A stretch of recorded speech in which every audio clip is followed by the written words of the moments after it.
আজকে আমরা তোমাদের 100% কমন টপিক সাজেশন দিব, যে সাজেশনটা তুমি যদি করতে পারো 100-র মধ্যে তুমি 27 মার্ক শিওর কমন পাবো। কয় মার্ক বলো তো? 100-র মধ্যে তুমি 27 মার্ক শিওর কমন পাবা। সেই টপিকটা আমি তোমাদের সাজেশন দিব।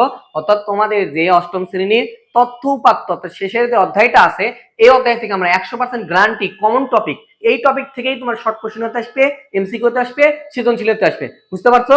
জাস্ট তুমি ইমেজিন করো যে এক অধ্যায় পড়লেই তুমি 27 মার্ক পাচ্ছ। বুঝতে পারছো বিষয়টা? তো একদম দেখো 100% কমেন্ট টপিক গুলো দিব, এই টপিক গুলো থেকে তুমি কিন্তু পরীক্ষা আসবে। বুঝছো? তো দেখো আমরা শুরু করি। তো কমেন্ট টপিকের আমাদের প্রথমেই যে অধ্যায়টা আছে আমাদের তথ্য উপাত্ত, তো এখান থেকে আমরা প্রথমেই শুরুতেই শর্ট কোশ্চেন আমাদের আসতে পারে অথবা এমসিকিউ আসতে পারে। তথ্য উপাত্ত কাকে বলে, কত প্রকার, কি কি, এগুলো পড়ে নেবা সিম্পলি।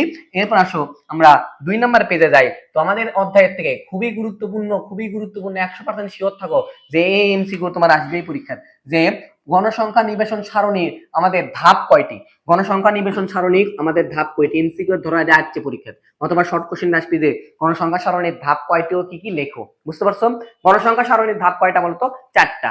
এখন আসো এমসিকিউ তো আমাদের কিভাবে আসবে, আসবে যে গণসংখ্যা সারণীর প্রথম ধাপ কোনটি, পরিসর। গণসংখ্যা সারণীর দ্বিতীয় ধাপ কোনটি, শ্রেণী ব্যক্তি। বুঝতে পারছো আশা করি? তো তুমি যদি এইটুকু জাস্ট 2 লাইন পড়ো তাহলে কিন্তু তুমি 2 মার্ক 100% কমন পাচ্ছ শিওর। বুঝতে পারছো?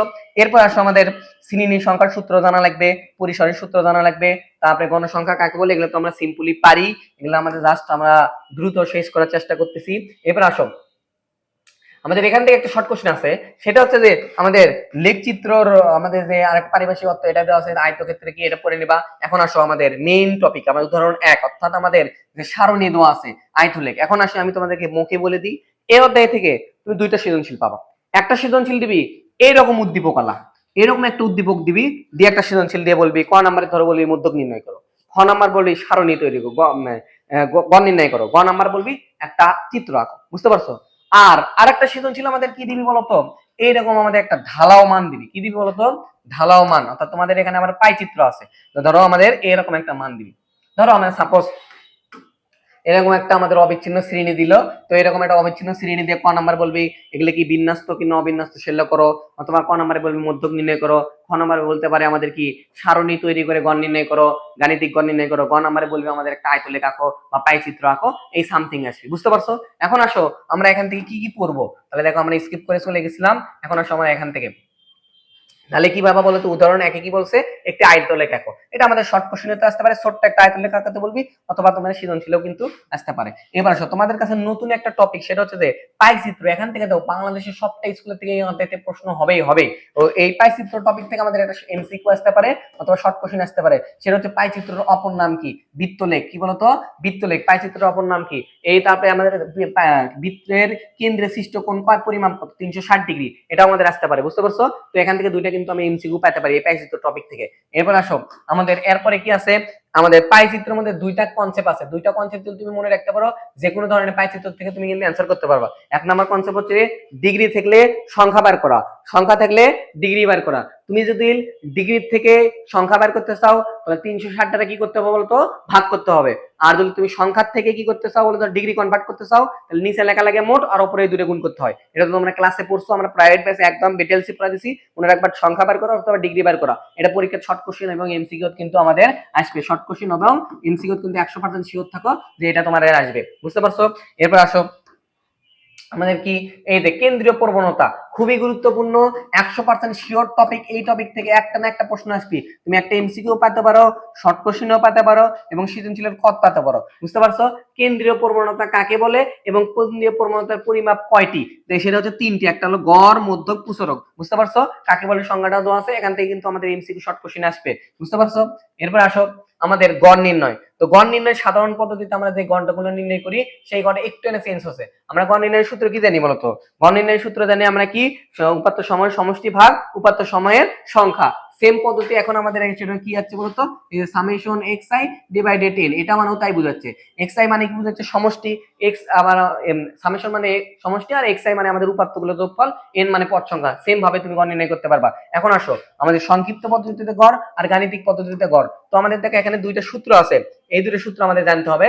সেটা হচ্ছে যে আমাদের যদি গাণিতিক গড় নির্ণয় করতে বলে, গাণিতিক গড় নির্ণয় করতে বলে এই সূত্রের মাধ্যমে আমরা করবো সিম্পলি, আমাদের কি 1 divided n summation F I R কি বলতো বাবা এক্স আই, অর্থাৎ আমাদের এফ আই মানে কি বোঝাচ্ছে বলতো গণসংখ্যা, এক্স আই মানে বোঝাচ্ছে শ্রেণী মধ্যমা, আর এন মানে তো পদ সংখ্যা বোঝায়, আর সমষ্টি মানে কি গণসংখ্যা আর হচ্ছে যে মধ্যমার গুণফলের সবগুলো সমষ্টি। বুঝতে পারছো? এটা তোমরা তো পারো।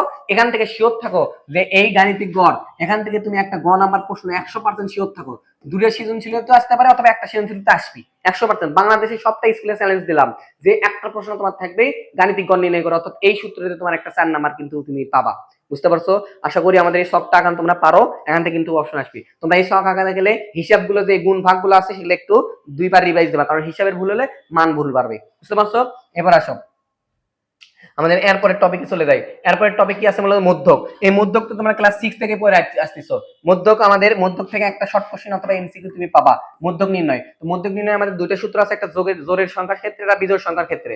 জোরের সূত্র কি বলতো n ডিভাইডেড 2 তম পদ প্লাস n ডিভাইডেড 2 প্লাস 1 তম পদ ডিভাইডেড 2, আর বিজোড়ের সূত্র কি বলতো n প্লাস 1 ডিভাইডেড 2। এখন আসলে যেটা তোমরা ভুল করো, এই যে n ডিভাইডেড 2 প্লাস 1 এটা কিন্তু আমাদের বিজোড়ের সূত্র না, আমাদের বিজোড়ের সূত্র কি n প্লাস 1 ডিভাইডেড 2, এটা হলো আমাদের বিজোড়ের সূত্র। মাথায় রাখো, যেগুলো ভুল হয় সেগুলো কয়ে দিচ্ছি। আর যদি তুমি শর্ট এমসিকিউ করতে চাও তখন কি করবো বলতো, যে প্রশ্নটা থাকবে সেটা তুমি প্রথমে আগে দেখবে সেটা সাজানো আছে কিনা। যদি সাজানো না থাকে তুমি আগে সাজে নিবা, এই যে এরকম করে সাজে নেওয়ার পরে এই পাশ থেকে অর্ধেক বাদ, এই পাশ থেকে অর্ধেক বাদ, মাঝখানে যেটা থাকে সেটাই উত্তর বিজোড়ের বেলায়। আর জোরের বেলায় কি মাঝখানে দুইটা লিয়ে দুই যোগ করে 2 দ্বারা ভাগ করা লাগে। এটা তো তোমরা ক্লাস 6 7 এ পড়ে যাচ্ছ, জাস্ট তোমাকে বলে দিচ্ছি। এবার আসো পুচরক বলতে কি বোঝো। পুচরক বলতে কি বোঝো বলতো বাবা, একটা উপাত্তে যে উপাত্তটা সবচেয়ে বেশি বার থাকে তাকে আমরা পুচরক বলে থাকি। এটা তো আমাদের পড়া লাগছে না। এখন আসো আমাদের এরপরের টপিকে আমরা চলে যাই। এখন কোন ধরনের সৃজনশীল আসতে পারে দেখো, আমি এখানে তোমাকে এক্স্যাক্টলি বলে দিচ্ছি যে কি ধরনের তুমি সৃজনশীল পাবা। এখন আসো দেখো, এই ধরনের একটা আমাদের একটা উদ্দীপক দিয়ে এরকম একটা সৃজনশীল দিবি, আর এইরকম একটা উদ্দীপক দিয়ে একটা সৃজনশীল দিবি, দুটো থাকবে। তো এই উদ্দীপক থেকে আমাদের এবার এটা একটু প্যারা হয় যে এখান থেকে আমার সারণী তৈরি করা লাগে, এখান থেকে প্যারা হয়, আর এখানে তো সারণী দেওয়া আছে। এই দুইটা জাস্ট তুমি দুইটা নিয়মের সৃজনশীল তুমি দুইটা চারটা প্র্যাকটিস করো তাহলে 20 মার্ক কমন। জাস্ট দুইটা নিয়মের, একটা কি এরকম উদ্দীপক আলা, একটা এরকম উদ্দীপক আলা, দুইটা সৃজনশীল আসবে, দুইটাই তুমি লিখবা আশা করি, দুইটা লিখলে 20 মার্ক একদম 100% কমন। তা কত কি আসবি বলতো, কত যেমন এখানে আমাদের কিছু সরাসরি গড়ের একটা সূত্র বলছে, গড় নির্ণয় করতে বলবি। কত আমাদের হয়তো পরিসর নির্ণয় করতে বলবি, পরিসরে ধরো আমাদের পরিসরের মান দেওয়া থাকে, তারপরে সর্বোচ্চ মান দেওয়া থাকে, সর্বনিম্ন মান বের করা লাগে, এই টাইপের একটা প্রশ্ন দিবি। তারপর x Y A B C D যুক্ত একটা গড় নির্ণয় করতে বলবি, এটা দিবি ক নাম্বার। খ নাম্বারে দিবি কি এর সারণী তৈরি করে গড় নির্ণয় করতে বলবি। ক নাম্বার কি বলবি, সারণী থেকে প্রাপ্ত গড়ের পার্থক্য নির্ণয় করো। এইরকম একটা সৃজনশীল ক নাম্বার বলবি মধ্যক নির্ণয় করো, খ নাম্বার বলবি পাইচিত্র করো, গ নাম্বার বলবি আবার গড় নির্ণয় করো। জাস্ট 3-4টা টপিক করলে তুমি কিন্তু 20 মার্ক কমন পাচ্ছ। বুঝতে পারছো বিষয়টা? আচ্ছা ক্লিয়ার। এরপর আসো আমাদের এখান থেকে আমি তোমাদেরকে সাজেশন দেই, আঁকাই দিই, তোমরা এই 8 নাম্বার 7 নাম্বার সৃজনশীল ফলো করতে পারো। 8 নাম্বারে এখানে ক নাম্বার খুবই গুরুত্বপূর্ণ শর্ট কোশ্চেনের মধ্যে আসতে পারে, এরকম একটা শখ দেয় বলবি ক্রমযোজিত নাম কি, ক্রমযোজিত গণসংখ্যা। ক্রমযোজিত গণসংখ্যা তো পারো, মধ্যক পার করতে গেলে ক্রমযোজিত। এবার আসো পাইচিত্র। এখন আসো অনেক স্কুলে পাইচিত্র হয়তো অর্ধবার্ষিক পরীক্ষা দিতেও পারে না দিতে পারে। তো এখন সবচেয়ে গুরুত্বপূর্ণ সৃজনশীলের থেকে এখানকার দুটা, সেটা হচ্ছে 11 নাম্বার 12 নাম্বার। এই দুটো সৃজনশীল থেকে আমাদের হুবহু পরীক্ষাতে আসতে পারে মান চেঞ্জ করে দিয়ে। বুঝতে পারছো? 11 নাম্বার 12 নাম্বার সৃজনশীলটা ভালো করে পড়বা। আর পাইচিত্র তো তোমরা তো পারোই আঁকাতে, এখান থেকে আসতে পারে। এবার আসো নমুনা প্রশ্ন। নমুনা প্রশ্ন থেকে আমাদের এখানে দেখো একটা সৃজনশীল দেওয়া আছে 6 নাম্বার, এটাও খুবই গুরুত্বপূর্ণ, এটা তো গাইড না পড়লে হবে। অর্থাৎ তোমার নমুনা প্রশ্ন যে সৃজনশীলটা আছে এটা হুবহু তোমার পরীক্ষা দিতে পারে, এরকম একটা শব্দ দিয়ে বলছে মধ্যক নির্ণয় করো, সারণী গড় নির্ণয় করো, আয়তন লেখা অঙ্ক করো। আর এখানে যে শর্ট কোশ্চেন গুলো আছে তার মধ্যে থেকে আমাদের এই যে নাম্বার যে শর্ট কোশ্চেন গুলো আছে, এত মানে এত মানে শ্রেণী সংখ্যা কত, এরকম সৃজনশীল কত দিতে পারে শর্ট কোশ্চেন দিতে। মোটামুটি আমাদের এখানে যে কয়টা অঙ্ক তোমাকে দেখাই দিলাম, জাস্ট এই কয়টা অঙ্ক তুমি আধা ঘন্টা বা 1 ঘন্টা তুমি তোর মনোযোগ সহ একটু রিভাইজ দাও, আর ছোট ছোট যেগুলো তোমার ভুল হয়েছে সেটা সংশোধন করে দাও, পরীক্ষা তুমি একটা অধ্যায়ের থেকে 27 মার্ক কমন পাবা। আশা করি বুঝতে পারছো। এই টপিক গুলো ফলো করো, ইনশাআল্লাহ তোমার পরীক্ষা অনেক ভালো যাবে। আশা করি বুঝতে পারছো।